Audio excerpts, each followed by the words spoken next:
Hello, everybody. I hope you're doing well. My name is Arcelio Hernandez. I am a Costa Rican lawyer. But today I want to talk to you about something different, not something about law or something about some legal aspect of something. I want to talk to you about what I miss most while I was living in the United States. I grew up in the US, in California. My parents took me there when I was 12. They sent me to the US. So I started seventh grade there.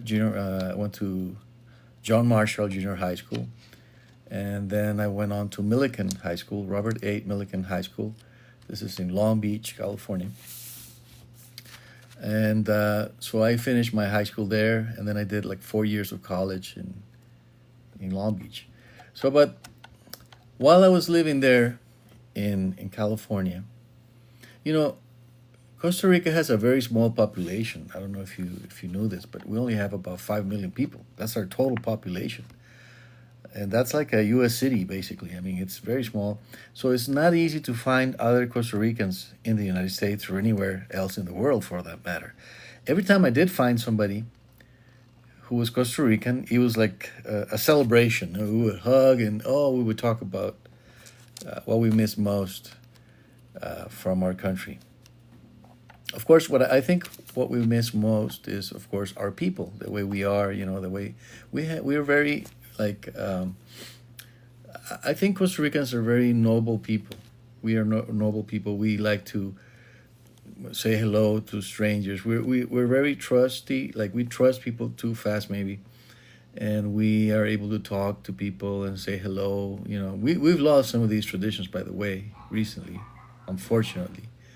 But if you go to like rural areas, you still find that people say good morning, people say hello, on the street, and it's that warmth of the Costa Rican people that you probably miss most when you're living abroad, and that's what I miss most. But I also missed Costa Rican fruits, specifically our tropical fruits. We have such a large variety of fruits. We have huge variety.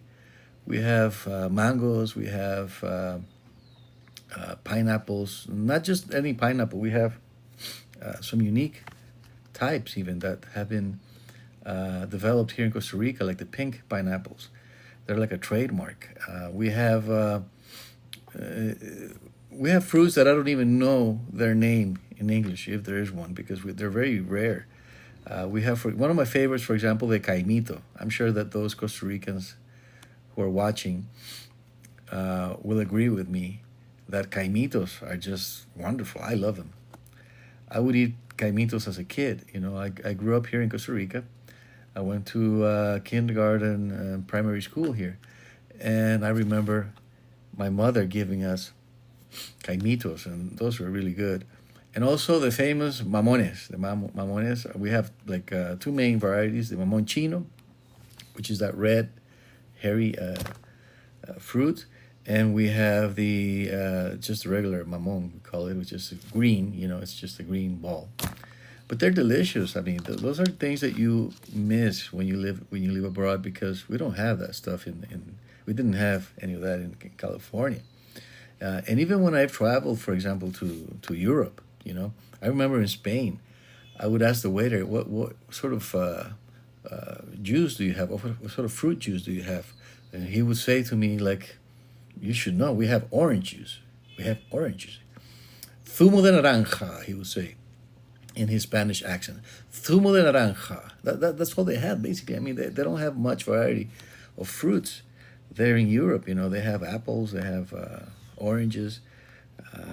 I think they import from Costa Rica is a big banana exporter. We export lots of bananas, so I think they have some bananas. But they don't have the variety of fruits we have here in Costa Rica, because we live in a tropical area. And so, I mean, you'll have anonas, you'll have guavas, you'll have guanabana. Guanabana is really good. This is delicious. And most of these, I was used to eating as a kid, as a child. I grew up eating these things, these delicious fruits. And then suddenly you're in a place where you have apples, grapes, and bananas that are imported.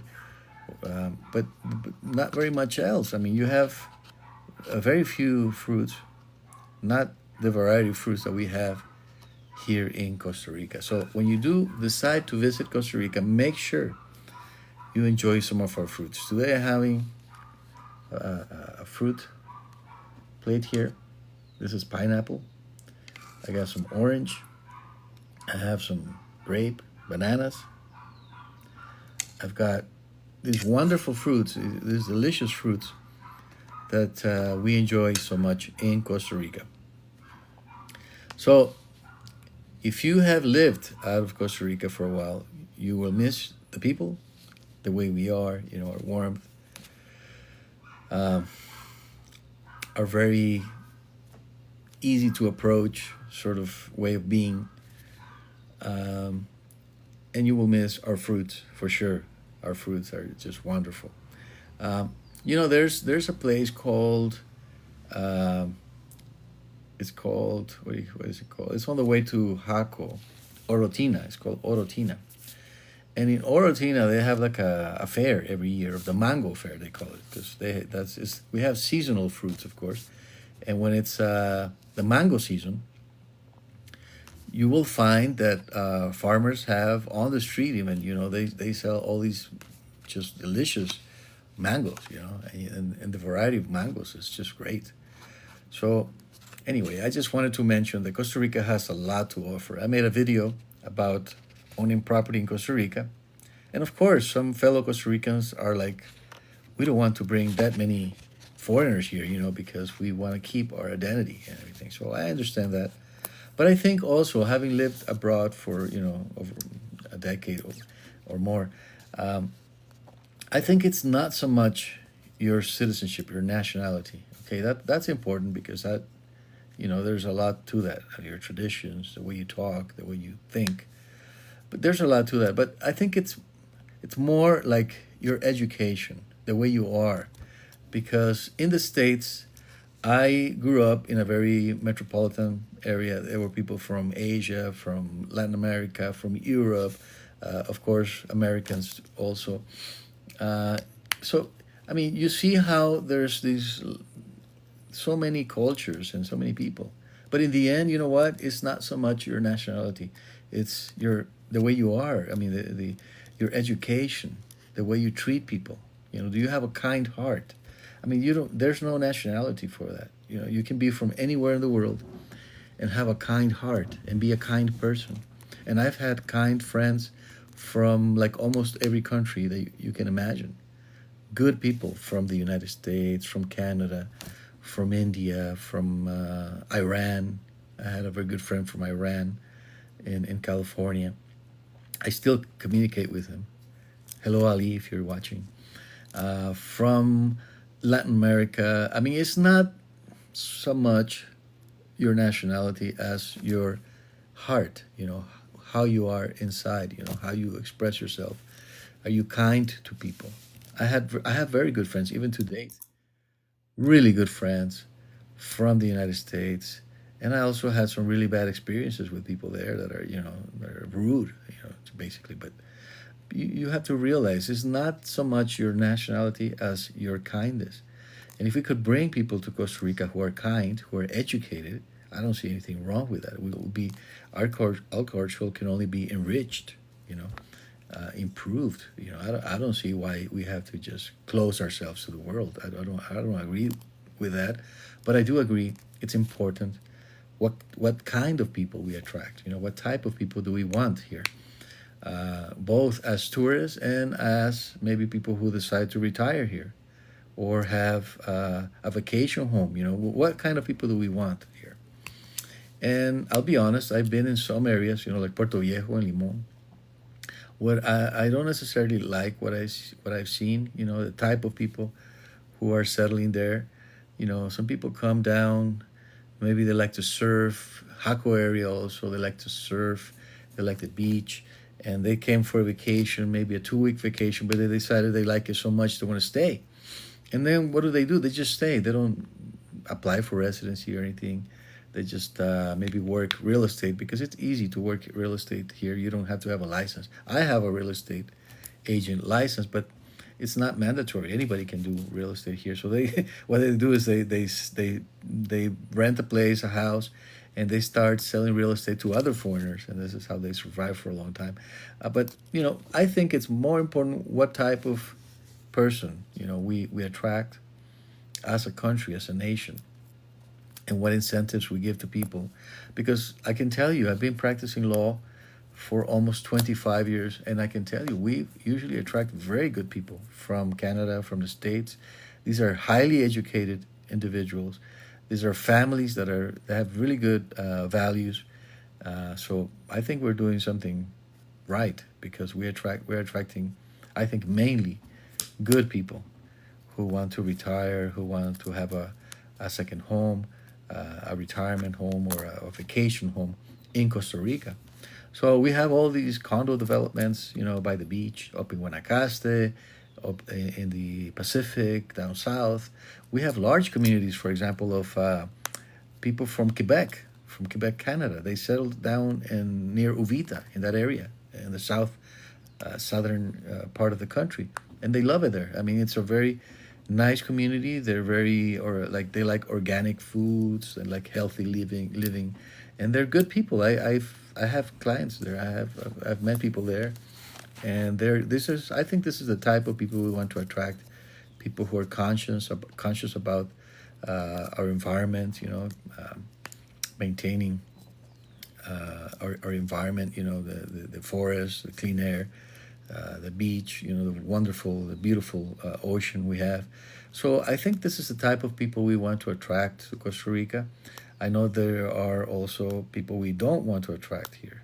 So I think we should be conscious that not everybody's the same, and we want to attract good people. And I do believe, having lived abroad, I lived in Europe for a while also, so I know that there are people that there are good people and bad people everywhere. Okay, we cannot just generalize and say, oh, people from such country or from such place are not good people. That's not true. I've met very good people from basically like every country you can imagine. I mean, it's like from every continent, from every region of the world. So let's keep that in mind. The most important thing is not somebody's nationality. It's not where they come from. It's their heart. It's have they made an effort to educate themselves? Are they conscious about the environment, about that it's important how you treat people? And we've all made mistakes, by the way. We've all made mistakes. I made some very, really bad mistakes. I'm 52 years old, and I can admit it. I've made some terrible mistakes in my life. I've hurt people, and I'm sorry. I mean, but you learn.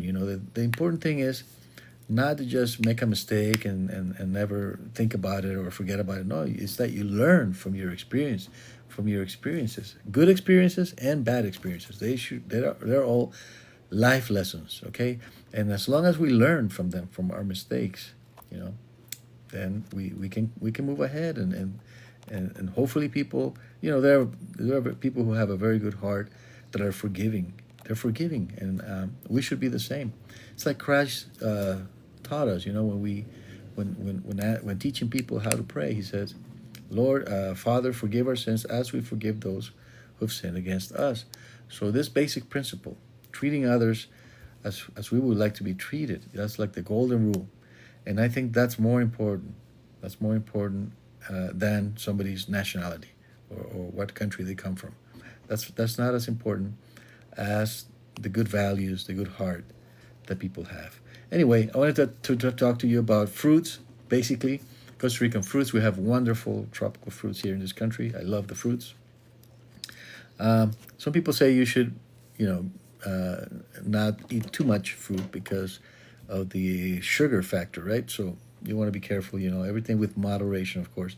But I can't imagine not eating fruits. I mean, the fruits here are just delicious. Again, they're wonderful. And I invite you to visit Costa Rica if you haven't, and make sure that if you do visit Costa Rica, you try out our many tropical fruits. God bless.